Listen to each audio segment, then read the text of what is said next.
नमस्कार सभी को, राधे राधे। स्वागत है आप सभी का हमारे चैनल में। ज़्यादा से ज़्यादा सब्सक्राइब कीजिए। आज हम सुनाएंगे श्रावण कृष्ण पक्ष की कामदा या कामिका एकादशी व्रत की कथा। तो कथा इस प्रकार है। युधिष्ठिर ने कहा, हे भगवान, श्रावण मास के कृष्ण पक्ष की एकादशी का क्या नाम है और क्या महात्म्य है, मुझसे कहने की कृपा करें। श्री कृष्ण ने कहा, हे युधिष्ठिर, मैं सभी पापों से मुक्त होने वाले व्रत की कथा का वर्णन करता हूँ, जिसे पहले ब्रह्मा जी ने अपने पुत्र नारद जी से कहा था। श्रावण मास के कृष्ण पक्ष की एकादशी का नाम कामदा है, जिसका केवल महात्म्य सुनने मात्र से वाजपेय यज्ञ का फल प्राप्त होता है। उस दिन जो मनुष्य शंख चक्र गदाधारी एवं श्रीधर नामक विष्णु जी का पूजन करता है और भक्तिपूर्वक ध्यान करता है, उसको नैमिषारण्य में एवं पुष्कर तथा काशी में गंगा स्नान का जो फल होता है, उससे भी अधिक उत्तम फल की प्राप्ति होती है। वह फल इस प्रकार का है कि जो सूर्य ग्रहण के अवसर पर कुरुक्षेत्र में स्नान एवं श्री केदारनाथ जी के दर्शन से भी होना कठिन है।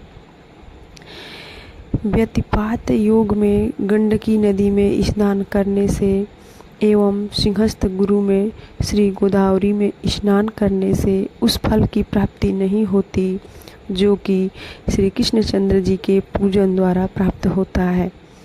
कामदा एकादशी का व्रत रखना और समुद्र प्रयत्न भूमि का दान करना, दोनों का फल एक समान है। श्रावण मास में भगवान श्रीधर जी के पूजन करने से गंधर्व, देव, उरग और पनग इत्यादि की भी पूजा योग्य होते हैं।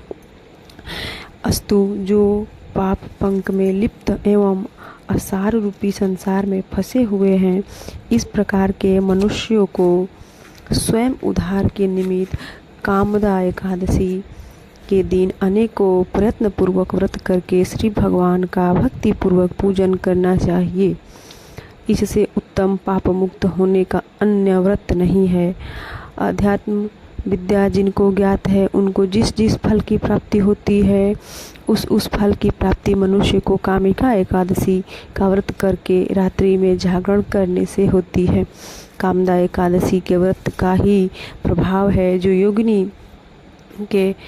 योगियों ने मुक्ति प्राप्ति की। अस्तु, सच्चरित्र मनुष्यों को इस व्रत को करना नितांत ही आवश्यक है। एक बार के स्वर्ण दान से या उससे 4 गुना चांदी दान करके अथवा रत्न इत्यादि द्वारा पूजा से भगवान उस प्रकार संतुष्ट नहीं होते जितना कि तुलसी पत्र के पूजन करने से संतुष्ट होते हैं। जिन मनुष्यों ने तुलसी की मंजरी द्वारा भगवान की पूजा की है, वे अपने जन्म जन्मांतरों के घोर पापों को भी नष्ट कर डालते हैं। इस प्रकार की तुलसी देवी को शतशः प्रणाम है, जिसके केवल दर्शन मात्र एवं स्पर्श से ही सकल पाप नष्ट होकर शरीर पवित्र हो जाता है। जो मनुष्य एकादशी के दिन भगवान को रात्रि में दीप दान करते हैं, उसकी फल प्राप्ति को चित्रगुप्त भी नहीं समझ सकते। उस दिन जो मनुष्य रात्रि प्रयत्न भगवान की प्रतिमा के सम्मुख दीप को जलाया करता है, उसके पितर लोगों को अमृत प्राप्त होता है। घृत एवं तिल के तेल से दीपक जलाने वाले को कामदा के प्रभाव द्वारा स्वर्ग लोक की प्राप्ति होती है। इसलिए इस प्रकार के पापनाशिनी कामदा नामक एकादशी का व्रत हर मनुष्य को करना चाहिए। इसके प्रभाव से अनेकों प्रकार के हत्याएं अर्थात ब्रह्म हत्या, भ्रूण हत्या आदि के जो महान पाप हैं, वो शीघ्र ही छूट जाते हैं और मनुष्य विष्णु लोक को प्राप्त होता है। बोलिए विष्णु भगवान की जय।